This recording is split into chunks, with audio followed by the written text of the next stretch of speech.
questão importante a ser observada pelos profissionais, principalmente à medida que se aproxima o final do exercício, é preparar os procedimentos para o encerramento do exercício de maneira que esse profissional consiga contemplar as diferentes situações em que a empresa que faz a sua contabilidade precisa estar atenta. Então são diversas situações, desde o fechamento da contabilidade para fins societários, quanto o fechamento da contabilidade para fins tributários. Cada vez fica mais claro, a partir do momento em que a contabilidade evoluiu para o padrão internacional, e tanto em nível de grandes empresas como de pequenas e médias, né, nós defendemos sempre a ideia de que a contabilidade deve ser feita por empresas de qualquer tamanho e de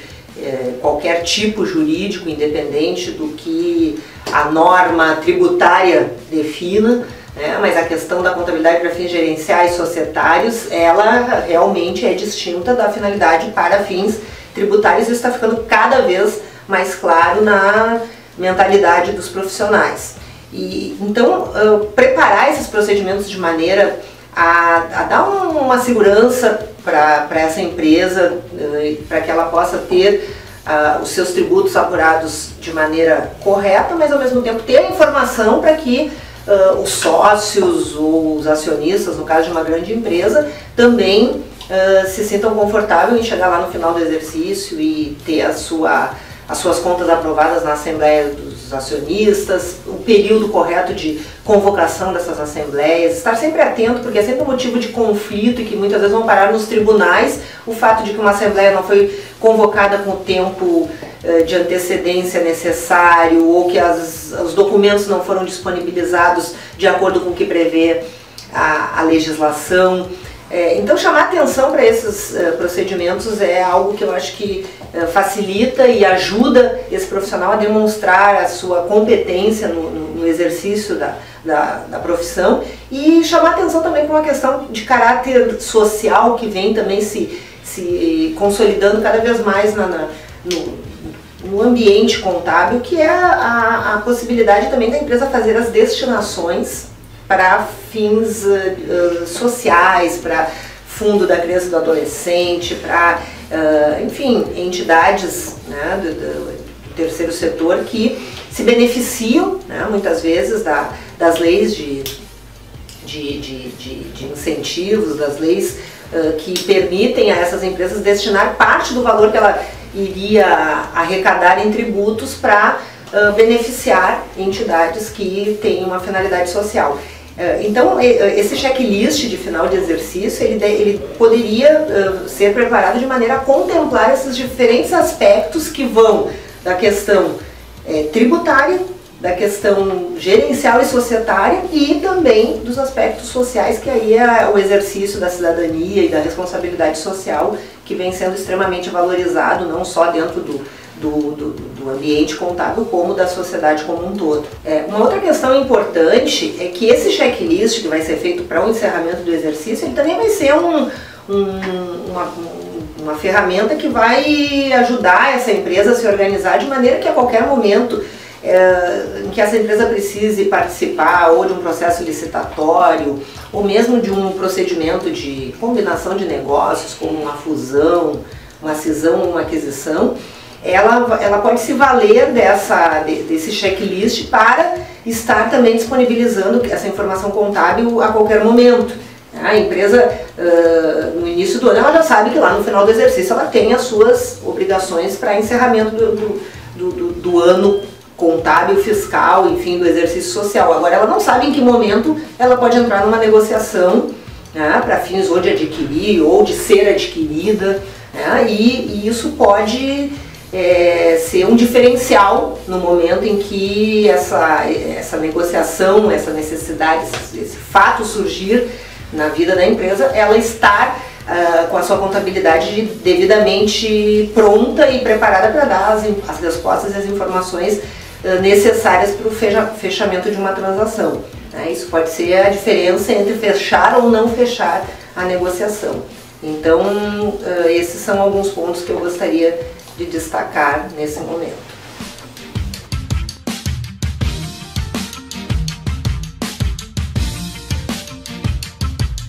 Em relação ao encerramento do exercício, em termos da contabilidade digital no SPED, a gente tem uma situação bastante peculiar. Quando há uma troca de responsável contábil pela assinatura, no caso do SPED digital, das obrigações. Normalmente, e também recomendado pelo próprio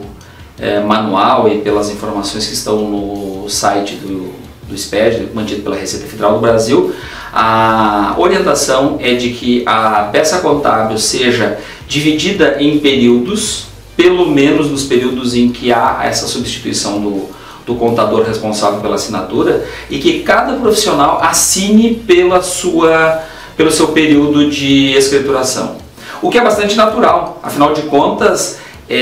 a responsabilidade do contador vai além da apuração meramente dos tributos, e que o contador também é responsável por todos os lançamentos que estão contidos naquela peça contábil. Então é bastante razoável e natural que cada contador assine pelo seu período. O que normalmente acaba acontecendo, até muitas vezes por falta de previsibilidade, é que o contador que fora substituído, ele normalmente não volta lá no final do exercício para fazer a assinatura, porque ele já não tem mais vínculo com aquela empresa. O que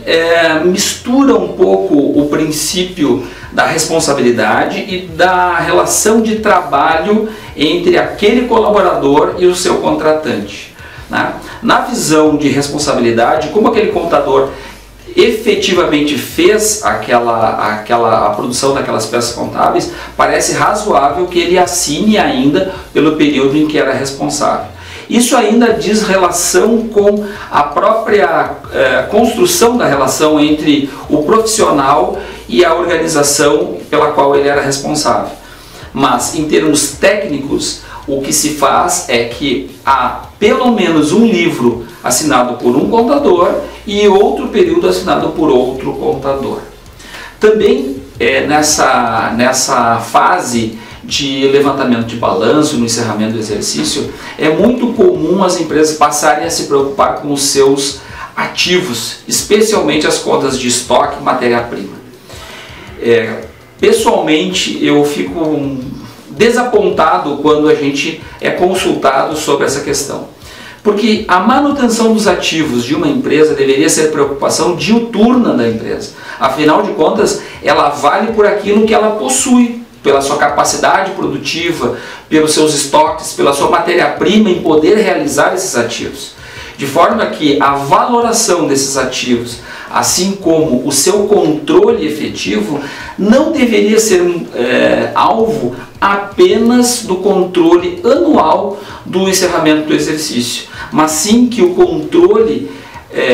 prestado na empresa, exercido na organização, também seja oferecido como lastro da contabilidade que mensalmente é apurada nas organizações. Afinal de contas, várias decisões em termos societários são definidos em função daquilo que a empresa vale. E também é motivo de auditoria muito frequente nas grandes corporações, aqueles casos em que o estoque sequer parece com os números que estão na contabilidade, o que efetivamente é um absurdo. E não estamos falando aqui de SPED, nós estamos aqui falando de controle das obrigações, sim, mas também dos controles internos da companhia para defender seus ativos e saber efetivamente quanto que é o valor desses ativos para essa companhia.